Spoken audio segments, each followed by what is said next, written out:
ICC T20 റാങ്കിങ്ങിൽ നില മെച്ചപ്പെടുത്തി സഞ്ജു സാംസൺ. ഏഷ്യ കപ്പ് കിരീട നേട്ടത്തിന് പിന്നാലെയാണ് റാങ്കിങ്ങിൽ മുന്നേറിയത്.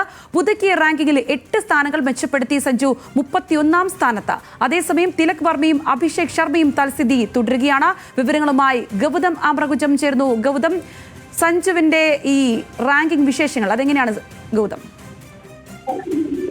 സംഗീത നേരത്തെ തന്നെ T20 പ്രകടനത്തിൽ സഞ്ജു സാംസണ് ലോകമെമ്പാടും മോശമല്ലാത്ത ഒരു അംഗീകാരം ലഭിക്കുന്നുണ്ട്. അതിൽ ഏറ്റവും പ്രധാനപ്പെട്ട കാര്യം T20 ഫോർമാറ്റിൽ കളിക്കാനുള്ള സഞ്ജുവിന്റെ കഴിവ് തന്നെയാണ്. അതിൽ നമുക്ക് മനസ്സിലാക്കാൻ സാധിക്കുന്നത് നിലവിൽ ഏഷ്യ കപ്പുമായി ബന്ധപ്പെട്ട് നടത്തിയിട്ടുള്ള പ്രകടനം, ആ ഏഷ്യ കപ്പിൽ സഞ്ജുവിന്റെ നിർണായകമായിട്ടുള്ള പ്രകടനങ്ങൾ നമ്മൾ കണ്ടതാണ്. ആ പ്രകടനത്തിന്റെ അടിസ്ഥാനത്തിലാണ് നിലവിൽ നില മെച്ചപ്പെട്ടിരിക്കുന്നത്. അതിലേറ്റവും പ്രധാനപ്പെട്ടത് 31ാം സ്ഥാനത്തേക്ക് സഞ്ജു എത്തിയിരിക്കുന്നത്. അതായത് ഏഷ്യ കപ്പ് അവസാനിക്കുമ്പോൾ 8 സ്ഥാനങ്ങൾ മറികടന്നുകൊണ്ടാണ് 31ാം സ്ഥാനത്തിലേക്ക് എത്തിയിരിക്കുന്നത്. അത് ഒരുപക്ഷെ ഈ ഏഷ്യ കപ്പിലെ മികച്ച പ്രകടനത്തെ രാജ്യാന്തര തലത്തിൽ തന്നെ അംഗീകരിക്കപ്പെടുന്നതിന്റെ ഒരു പ്രതിഫലനമായി നമുക്ക് കാണാൻ കഴിയും. അതോടൊപ്പം തന്നെ ഈ ഏഷ്യ കപ്പിൽ ഉടനീളം വലിയ മികച്ച പ്രകടനം കാഴ്ചവെച്ച രണ്ടുപേരാണ് തിലക് വർമ്മയും അഭിഷേക് ശർമ്മയും.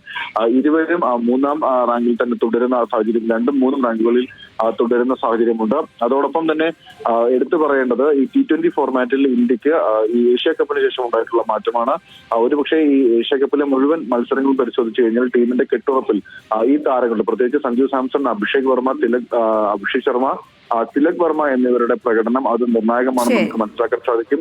അതുകൊണ്ട് തന്നെയാണ് ആ പ്രകടനത്തിന് ശേഷം ഈ റാങ്ക് മെച്ചപ്പെടുന്ന സാഹചര്യം ഉണ്ടായിരിക്കുന്നത്. സംഗീത, ശരി. സ്പോർട്സ് ഡെസ്കിൽ നിന്നും ഗൗതം ആമ്രകുഞ്ചമാണ് വിശദാംശങ്ങൾ പങ്കുവച്ചത്.